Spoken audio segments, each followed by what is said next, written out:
So, economists fear a recession is unavoidable, and 50% of employers expect to reduce headcount in the next 6 to 12 months. These are the warning signs that we should be paying attention to in the job market today. I'm going to share these clips of some new employees in training being fired before ever actually getting to start working their new job. Watch this. After careful and extensive review of all options, the company has made the very difficult decision to eliminate some positions across the home improvement business. Unfortunately, your position has been among those selected for elimination. This is unbelievable. We just spent 3 weeks training for this.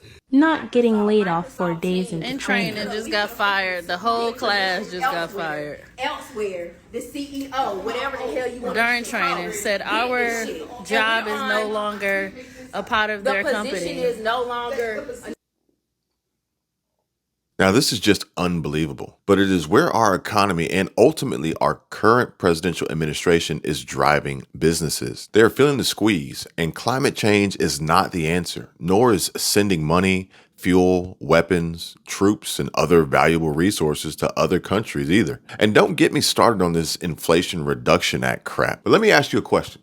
Are you interested in hearing about a great side hustle idea that has the ability to earn additional income and become a passive income stream? An idea that can put you on the path to financial security and insulating you and your family from the fears and concerns of this shaky economy and job market? Well, if the answer is yes, stick around and I'll share that information with you later in the video. It's called Low Content Books, and it is an easy side hustle, small business idea that pretty much anyone can start. Whether you're trying to make ends meet, keep your head above water, make extra money for preps, or to stash away for a rainy day, or just beat inflation, I think this is something worth listening to and hearing about. Because who knows, it may just be the side hustle you need to put you on track to start seeing some added deposits in your small business checking account. Now, economists fear a recession is unavoidable, and 50% of employers expect to reduce headcount in the next 6 to 12 months. And workers who turn to jobless benefits for financial help will find a system significantly different from the one they leaned on earlier during the pandemic. That's mainly due to the expiration of temporary federal policies that were in place back in March of 2020 and extended to Labor Day of last year. Those policies raised the amount of weekly benefits, increased the duration of aid, and greatly expanded the categories of workers who qualified. The federal government paid an additional $600 a week to all unemployment recipients for about 4 months in 2020, before lowering that amount to $300 a week for periods of 2020 and 2021 before ending nationwide in September. That federal assistance is no longer available, and without it, the average American received $355 a week from the unemployment system in the first quarter of 2022.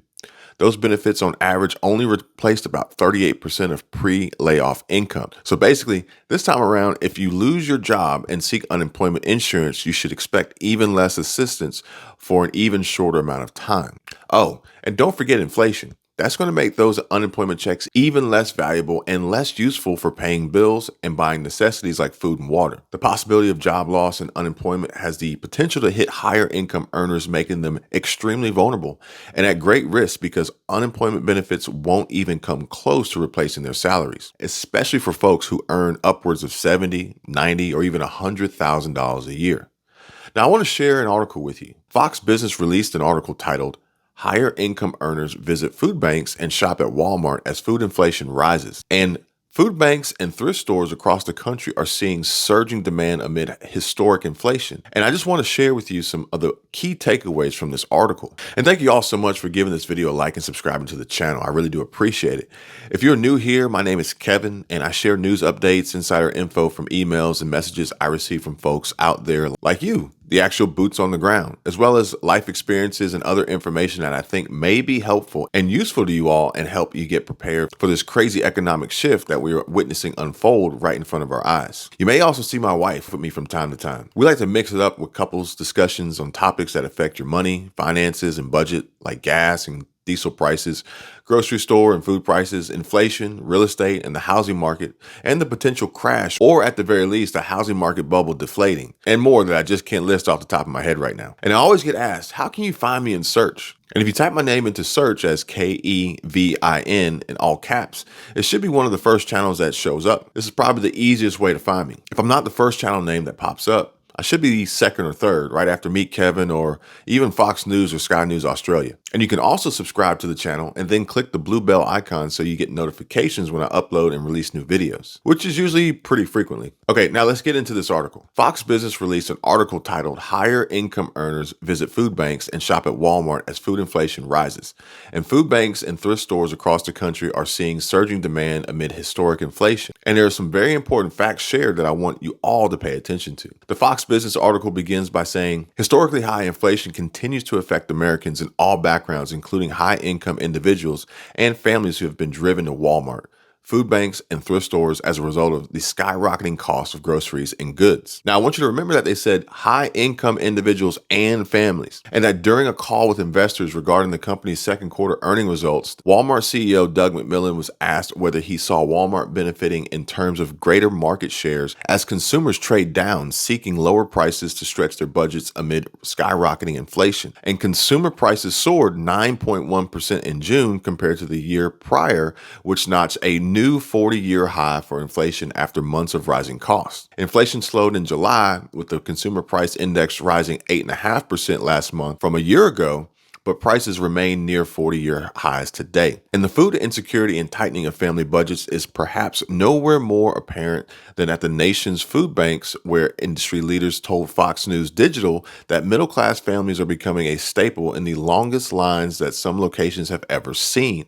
So now we know, based on this Fox Business article, that historically high inflation continues to affect Americans of all backgrounds, including high-income individuals and families who have been driven to Walmart, food banks, and thrift stores as a result of the skyrocketing costs of groceries and goods. And the food insecurity and tightening of family budgets is perhaps nowhere more apparent than at the nation's food banks. This should be setting off alarm bells for the lower income, middle class, working class, poor families that rely on lower priced retailers like Walmart, thrift stores, and food banks. The high income earners, individuals, and families are moving in. They're increasing demand on limited supply. Can you guess what happens after that? Let's keep reading to find out. Aramel Wheeler, marketing and communications coordinator at the Food Bank of Northern Nevada outside Reno, told Fox News Digital that we've seen even more of a shift with the middle class, especially when businesses shut down and a lot of people found themselves out of work due to the pandemic. And we saw that influx, and we've seen a lot of those people not being able to catch up like they thought they would have by now. And Wheeler said demand at the Food Bank of Northern Nevada is up 17% from last year. And get this, I was completely shocked when I read this part of the Fox Business News article. Andrew Olson, president of Altus Marketing, which works with food banks across the country, told Fox News Digital that he has heard stories from partners where people who were donors to food banks ended up in line needing food themselves. This is unreal, but these are signs of the times. And that the traditional homeless person in need represents a very small percentage of the population that are actually getting food from the food bank networks across the country, Olson said. Most often, it's single families, it's retirees, it's people who are just down on their luck. And the changing demographic of need has much more become families. Andrew Olson added that rising inflation has also made it more difficult for the food banks to acquire basics like milk and eggs, which, along with rising fuel costs, has created a perfect storm. Thrift stores in the United States are also seeing an influx of consumers looking to save money on clothing they might typically find at department stores, as well as school supplies as children head back to school for the fall. According to the National Retail Federation, families are expected to spend $864 on school supplies this year, which marks a 24% increase from 2019, and that consumers are cutting back on their overall spending in order to afford the cost of back-to-school items. Now, this is getting serious. Inflation, our economy, what is happening around the world, especially in China, is hitting us hard here in the U.S. The Fox Business article said that a survey from U.S. News and World Report found that 77% of Americans are worried about being able to afford back-to-school expenses, and many of them are turning to thrift stores to save money. While at the same time, Americans in a variety of income brackets across the country are struggling to afford basic items.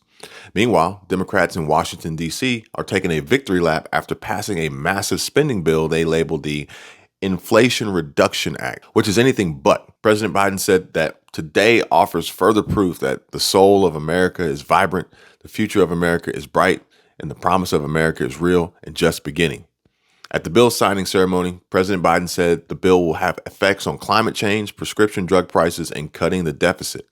And contrary to the bill's name, the Congressional Budget Office said the legislation will have a negligible effect on inflation in 2022. And in 2023, its impact would range between either reducing inflation or maybe even increasing inflation by 0.1%. Big whoop. The Fox Business News article wraps up with a statement made by a White House official that said, President Biden is committed to tackling rising costs and understands that our work is not finished. And that's why this week he signed the Inflation Reduction Act, which, despite not getting a single Republican vote in support, will lower the cost of prescription drugs, health insurance premiums, and energy. And while President Biden is fighting to tackle inflation, Republicans in Congress keep making clear they want to cut Social Security and Medicare. Now, I want to stick to the original topic at hand here, so we're going to get back to that. But if you want me to make another video about this last statement and the Republicans in Congress and how, according to the White House official, they want to keep making cuts to Social Security and Medicare, just let me know. Drop a comment below. So we have historically high inflation that continues to affect Americans of all backgrounds, including high-income individuals and families who have been driven to Walmart, food banks, and thrift stores as a result of the skyrocketing cost of groceries and goods. Consumer prices still climbing through June and July. Although July didn't see as much of a climb as June, it didn't see a decrease, negative, or deficit either, which means inflation is still up during this recession. Food insecurity and household food shortages are getting worse, with more higher income earning upper middle class families in need for food support from food banks, and even in some circumstances seeing those folks who once were donors and providing these charitable donations now standing and waiting in line themselves for assistance. Necessities like school supplies are on the rise, and Americans, especially the poor and poverty level or below American families, are feeling the pain. 3.8 million Americans are at risk of being evicted. 4 million workers are at risk of being fired, laid off, terminated, and unemployed. And at least 12% of the U.S. population is in poverty and will potentially face going without food, as recent EBT and SNAP benefit outages produce a pseudo food shortage for the families who rely on the government assistance programs to stock their pantries. Meanwhile, the higher income earning individuals and families are making changes to their buying and spending habits and shifting their budgets and allocating their available resources to Walmart, discount retailers, thrift shops, and standing in line at food banks. So now we're all wondering, what happens next? Where do we go from here? And should we be worried about this? But as promised, I want to share with you more information about a great side hustle idea with low content books. Writing low content books offer a simple way for almost anyone to become a published author. And the best part about it is there are no writing skills required. First, let me explain what a low content book is and why you should write one. A low content book is a book which requires minimal to zero original written content. Nowadays, several people are taking advantage of creating low content books and making money by doing so. These types of books often feature a collection of something or encourage users to participate in certain activities within the book. Some examples of these activities include journaling, sketching, coloring, painting, or possibly even completing activities outside of the pages. And the best part about low content books is you don't need to have writing skills or hundreds of hours and lots of time that goes into writing a novel that will more than likely not even sell one copy once you've completed it. Low content books can be highly profitable, and since they seldom require more than a few days to put together and create, you can often see a direct return on your investment of time. And time is of the essence right now. Printing costs on low content books can also be significantly lower if you're going the self-publishing route. Now, you may say, Kevin, get to the point. What are low content books exactly? All right, so here's some examples. Low content books include guest books, journals, music composition notebooks, coloring books, word games and puzzle books, planners, and quote books, to name a few. Kindness quotes make for great material for an inspirational book. And I think we can all agree that everybody could use a little inspiration from time to time. And this is where there's demand for books of quotes and inspirational sayings. These types of books can be a wonderful way to share a collection of quotes around a certain theme. Some examples of these low content books include uplifting quotes, love quotes, or quotes for family. They make great gifts, which is why there's a huge demand for these types of books. So now that you understand what these types of books are, it will not come as a surprise to you at how many opportunities there are to produce them. And if you want to find out more about creating your own low content books and money-making opportunities that can exist, just click the link in the description and contact me. I'm actually working on my own low content books right now, as I've seen how well they perform and the money they can bring in. And who out there doesn't like, want, or need extra money right about now?